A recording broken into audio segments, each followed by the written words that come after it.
को समर्थन देने, ट्रेनिंग देने और फंडिंग में शामिल रहा है। यही पाकिस्तान की हकीकत है, सच्चाई है। वैसे ख्वाजा आसिफ ने जो कहा उसमें कुछ भी नया नहीं है। दुनिया ये सच पहले से जानती है, इसलिए पहलगाम में आतंकी हमले के बाद दुनिया ने उससे मुंह मोड़ लिया है। उसके खिलाफ कड़े एक्शन का समर्थन किया जा रहा है। ब्रिटेन के वरिष्ठ सांसद बॉब ब्लैकमैन ने भारत को आतंकवाद के खिलाफ कड़ा रुख अपनाने के लिए अपना पूरा समर्थन देने का वादा किया। उन्होंने कहा, भारत जो भी कदम उठाए हम उसके साथ हैं। भारत अगर पाकिस्तान में घुसकर आतंकियों के खिलाफ कोई सैन्य कार्रवाई करता है तो भी पूरा समर्थन रहेगा। ऐसा ही होगा, भारत ऐसा ही करेगा। भारत एक बार फिर पाकिस्तान में घुसेगा और आतंकियों को जहन्नुम का रास्ता दिखाएगा। देखिए, भारत ने पाकिस्तान के ऊपर स्ट्राइक ऑलरेडी प्रारंभ कर दी है। डिप्लोमेटिक और इकोनॉमिक स्ट्राइक तो उन्होंने सीसीएस की मीटिंग में कर दी, जब पाकिस्तान नेशनल्स के वीज़ा एक धूल से कैंसिल कर दिए और दूसरा इंडस वाटर ट्रेटी को स्थगित कर दिया। जब पाकिस्तान ने बदले में शिमला समझौता खत्म किया, यानी कि लाइन ऑफ कंट्रोल की सैंक्टिटी खत्म हो गई, और जैसे ही पाकिस्तान ने सीज फायर तोड़ा, हिंदुस्तान ने जवाब दिया, उसके 4 सैनिकों को मार दिया। उधर राफेल और सुखोई 30 की बाकायदा एक एक्सरसाइज हुई और नाम दिया गया आक्रमण। ऐसे ही तीनों सेनाओं को अलर्ट पे कर दिया गया। जो 2 आतंकी थे पहलगांव के अटैक में, उनके घर कश्मीर में जला दिए गए और अब पीओके में लॉन्च पैड के ऊपर स्ट्राइक की तैयारी है। भारत ने पाकिस्तान के खिलाफ प्लान गाजा तैयार कर लिया है। ये ठीक वैसे होगा जैसे इजराइल ने किया, हमास के खिलाफ किया, गाजा में घुसकर किया। पीएम मोदी के आतंकवाद के खिलाफ सख्त एक्शन के ऐलान के बाद इजराइल के पीएम बेंजामिन नेतन्याहू ने उनसे फोन पर बात की, जिसमें नेतन्याहू ने आतंकवाद के खिलाफ भारत के साथ एकजुटता का वादा किया।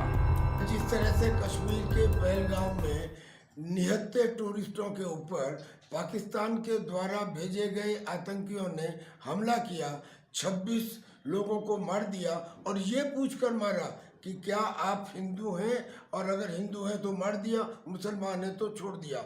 इसके बाद एक जलजला सा पैदा हो गया और पूरी दुनिया ने हिंदुस्तान का सपोर्ट करना शुरू कर दिया। यूनाइटेड स्टेट्स ऑफ अमेरिका के डोनाल्ड ट्रंप ने, या व्लादिमीर पुतिन ऑफ रशिया ने, ब्रिटेन के तो एक सांसद ने यहाँ तक कहा कि हिंदुस्तान पाकिस्तान में घुसकर अटैक करता है तो भी हम उसके साथ में हैं। ऐसे ही ईरान ने, इंटरनेशनल कम्युनिटी के करीब करीब सभी बड़े देशों ने हिंदुस्तान का साथ देने के लिए कहा है और कहा है कि हम तुम्हारे साथ खड़े हैं। इस तस्वीर को पाकिस्तान के प्रधानमंत्री शहबाज शरीफ को देखना चाहिए। इस तस्वीर को पाकिस्तान के आर्मी चीफ मुनीर को देखना चाहिए।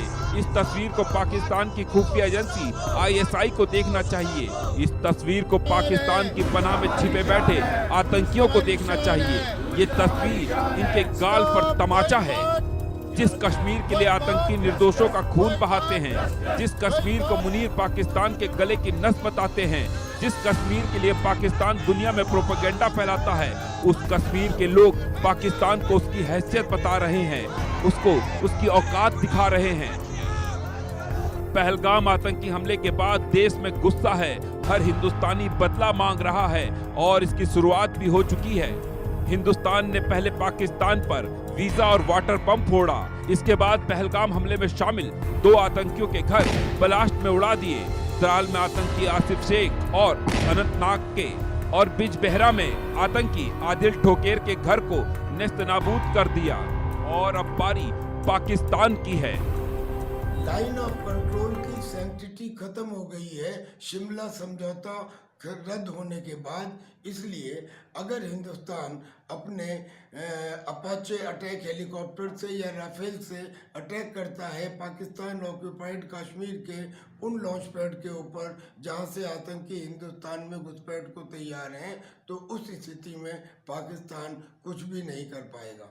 ये भी संभव है कि हिंदुस्तान पीओके के अंदर भी अटैक कर दे, क्योंकि अब लाइन ऑफ कंट्रोल तो है नहीं और वैसे भी पीओके हमारा हिस्सा है। उस स्थिति के अंदर पाकिस्तान जवाब दे सकता है, कन्फ्रंट कर सकता है, लेकिन पाकिस्तान के मुकाबले हमारी आर्मी कहीं ज्यादा ताकतवर है। भारत ने पाकिस्तान को जल, थल, नभ हर तरफ से घेर लिया है। अब बस एक बटन दबना है और पाकिस्तान का नक्शा दुनिया के मैप से हमेशा के लिए मिट जाएगा। Bureau report, India news.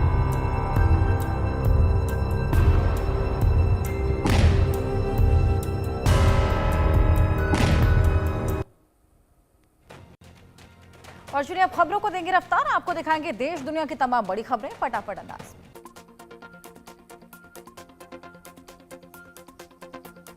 Pahalgam